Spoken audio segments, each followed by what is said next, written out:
Saya tanya, rizki itu adanya di mana? Di langit atau di bumi? Tahu dari mana? Quran surah 51 ayat 22. Kita usahakan dari Al-Quran, ya Al-Quran, kemudian Sunnah. Kalau kita temukan dari situ, itu yang terbaik. Ya, sebelum mencari yang lain. Bismillah. Quran surah 51 ayat 22. Ini teori tentang rezeki ya. Kita lihat misalnya. Wa fis samaa'i rizqukum wa ma tu'adun. Ya. Kata Allah, dan di langit rezeki Anda sudah disiapkan, ditetapkan, ya, dan tidak akan tertukar.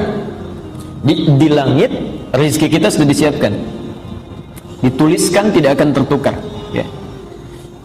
Jadi mohon maaf kalau Allah sudah kasih statement tidak akan tertukar. Jadi tidak ada kerjaan mengambil rezeki orang. Ya. Jangan pernah mengharapkan rezeki orang lain, apalagi mengambilnya, itu tidak ada kerjaan. Karena rezeki kita sudah ditetapkan. Ya. Ingat hukum pengambilan itu ya. Ingat hukum pengambilan. Kalau ada hak orang lain diambil, maka seketika terasa menyenangkan, tapi yang diambil ini satu saat akan kembali. Ya, akan kembali. Jadi kalau orang ngambil rezeki orang lain, cuma melelahkan diri saja. Ngambil, ya kapan lagi akan dikembalikan? Ya, satu saat. Entah besok, entah seminggu kemudian, entah sebulan kemudian, pasti akan kembali. Ya. Ini cuma melelahkan diri saja, ngambil sesuatu, berputar-putar, ujung-ujungnya balik lagi. Ya. Ini sudah, kalau sudah Allah berikan, jangan cari yang bukan milik kita. Wa ma tu'adun, dan dijanjikan kata Allah pasti diberikan. Rizki kamu sudah dituliskan di langit, dijanjikan diberikan. Ya. Rizkinya di langit. Kita hidup di mana? Di bumi. Di bumi. Kita hidup di bumi, rizkinya di langit. Masya Allah. Kita bertanya, ya Allah, bagaimana seperti ini? Kami hidupnya di bumi, rizkinya di langit. Gimana ngambilnya? Maka Allah turunkan sifat keadilannya, ya. Diturunkan rezekinya ke bumi, disediakan untuk kita mudah mengambilnya. Quran surah kedua Al-Baqarah ayat 29. Dijawab di Quran surah kedua ayat 29. Karena kita tinggal di bumi, maka turun ayat, saya agak cepat, huwallazi khalaqa lakum ma fil ardi jami'an. Rizki yang di langit ini kami turunkan ke bumi, maka Allah menciptakan segala hal di bumi untuk memenuhi kehidupan kita. Ya, dialah Allah yang menjadikan segala hal di bumi lakum untuk kalian. Apa saja ya, bisa kita dapati. Ya. Pelan-pelan. Rizkinya di langit diturunkan ke bumi. Bumi luas atau sempit? Luas, baik ya. Antum tinggalnya di Kelapa Gading, tapi rezekinya turunnya di Palembang misalnya, kan harus nyari ke sana tuh. Ya, jangankan ke Palembang, kalau rezekinya turun di Sunter saja kita mesti bergerak. Ya, karena itu turun perintah dari Allah, karena tidak semua rezeki yang turun itu langsung menimpa kita. Ya, barangkali tempatnya agak harus memerlukan usaha untuk bergerak. Ya, karena itu turun ayat Quran surah kedua Al-Baqarah ayat 168. Ya. Kita diminta untuk berusaha untuk mengambilnya. Ya ayyuhan nasu, hei manusia, kulu mimma fil ardi halalan thayyiban. Silahkan kamu berusaha untuk mendapatkan rizkimu, ya. Untuk makanmu, untuk minummu, untuk segalanya, ya. Dengan cara yang halal dan baik. Halal plus thayyib. Pelan-pelan. Halalan thayyiban. Perhatikan rumusnya sini. Di rizki itu tidak cukup dengan diharap-harap, tapi menuntut usaha untuk meraihnya. Tapi yang menarik, bahasa Quran ketika meminta manusia mencari rizki itu membuat hukum umum universal, ya. Tidak mengikat akidah. Hukumnya mesti dicari dengan halal, legal, ya. Tidak boleh mencuri, merampok dan sebagainya. Hati-hati. Karena hukumnya sifatnya umum mengikat bagi manusia, maka maaf, manusia agama apapun, kepercayaan apapun yang melanggar dua ketentuan ini pasti mendapatkan konsekuensi dari kehidupan dunianya, diproses juga. Ya, misal ada seorang muslim mencuri misalnya, menempuh mencari rezeki dengan cara yang tidak halal, tentu akan ditempuh juga melalui hukum dunia. Ya. Jadi tidak akan dibedakan. Mau orang Islam, mau non-Muslim, begitu mendapatkan, mencari rezekinya dengan cara yang tidak halal, maka diluruskan juga. Ya. Saya belum pernah mendengar ada polisi misalnya ketika menangkap pencuri ditanya dulu, bapak agamanya apa? Gak mungkin. Ya. Oh Islam Pak, oh kalau gitu gak usah ditangkap, dikasih tausiah saja. Gak bisa. Mau Islam, mau non-Muslim, begitu salah ya sudah proses, selesaikan hukum umum. Yang menarik bukan itu. Kita agak percepat. Ketika ada seseorang mencari rezeki bismillah dengan imannya, ya, dengan keyakinannya, ya. Ada orang bertanya kepada Allah, ya Allah, kami minta keadilan. Ya. Ada non-Muslim, dia tidak sholat, dia tidak puasa, dia tidak zakat, masa bisa mendapat kemudahan dalam mencari rezekinya? Kami yang sholat, yang puasa, yang berhaji, yang beribadah, harusnya ada perbedaan, ya, ada kemudahan mendapatinya. Maka Allah turunkan ayat khusus yang diberikan hanya pada orang-orang yang punya iman. Quran surah kedua Al-Baqarah, ketentuan kedua, ayat 172. Tuan-tuan, nanti silakan Anda perhatikan bagaimana cara Al-Quran mengungkapkannya. Yang di sini 168, ya ayyuhan nas, yang ini, hei manusia. Manusia sifatnya universal, bisa bagi seorang muslim atau non-muslim.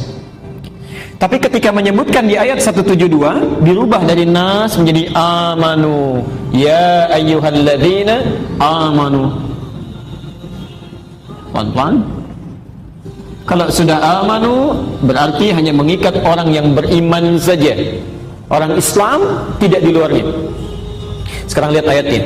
Ya ayyuhalladzina amanu kulu. Di sini ada kulu, di sini ada kulu. Tapi yang hebat, di sini mimma fil ardi halalan thayyiba, yang di sini kalimat halalnya dibuang. Kulu min thayyibati ma razaqnakum. Halalnya dibuang, thayyibnya dijamakkan. Thayyibat. Masyaallah. Ma razaqnakum.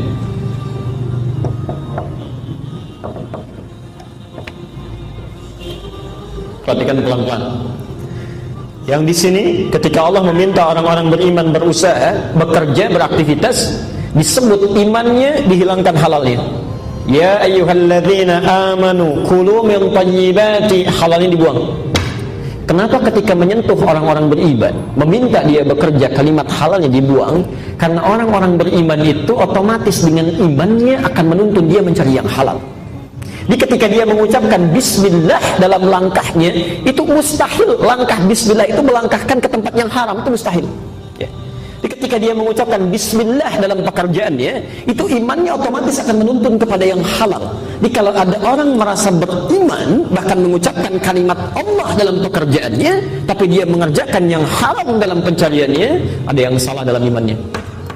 Ada yang keliru. Nah, sekarang perhatikan. Kalau ada orang-orang mengerjakan sesuatu bismillah, bismillah, bismillah, merasa diawasi Allah dengan maknanya, bukan hanya kalimat yang mengalir di lisannya, maka sifat Rahman Allah diturunkan pada dirinya saat di dunia. Rahman, maha pemilik segala keluasan dunia. Ma razaqnakum. Lihat kalimatnya. Maka kami yang akan mudahkan dia mendapatkan rezeki, bukan dia yang lelah mencarinya. Ma razaqnakum, kami yang berikan, bukan kamu yang lelah untuk mencarinya. Ya. Jadi kalau kita mencoba untuk meningkatkan iman kepada Allah Subhanahu wa taala, kemudian diterapkan dalam aktivitas kehidupan, makan bismillah, minum bismillah, merawat anak bismillah, bekerja bismillah, maka Allah akan berikan naungan dalam kehidupan kita yang tidak akan pernah diberikan pada orang-orang yang tidak bismillah dalam kehidupannya. Jelas ya? Baik.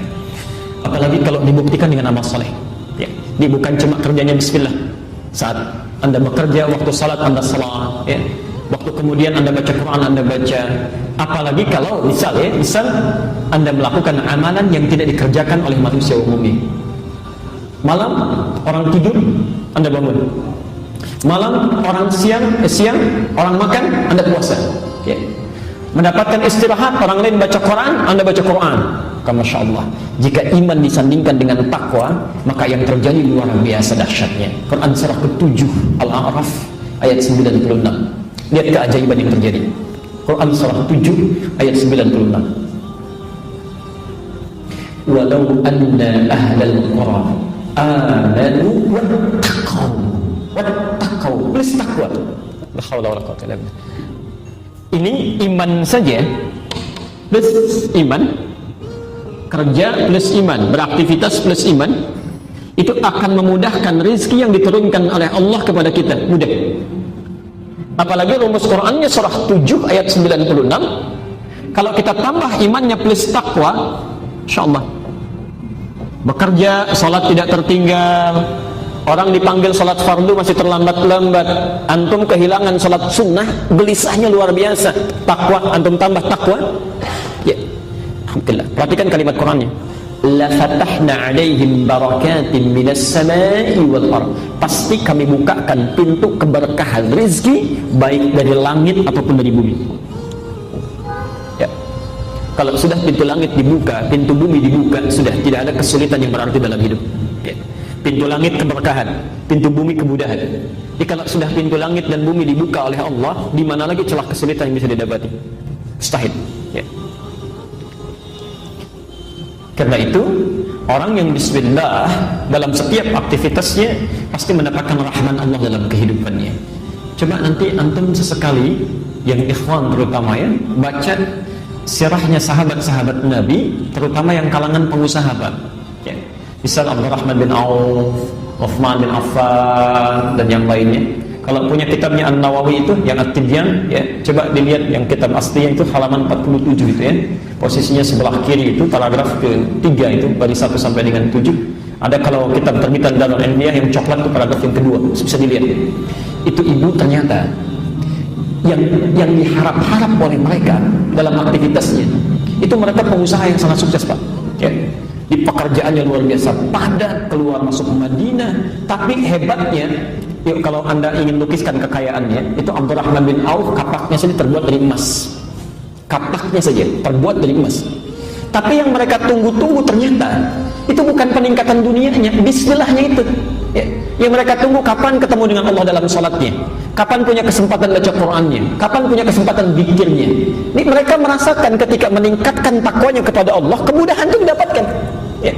Anda bisa nggak bayangkan, ada pengusaha sukses, waktunya padat luar biasa, jangankan terlambat yang fardu, ya, terlambat yang sunnah saja hatinya gelisah. Ya. Masih bisa menunaikan tahajud sampai khatam Quran, bisa tidak terbayangkan itu? Ya. Kesibukan dalam kehidupannya tidak mengganggu mereka menunaikan tahajud sampai khatam Quran. Itu yang ditunggu-tunggu. Ya. Terhubung dengan Allahnya itu.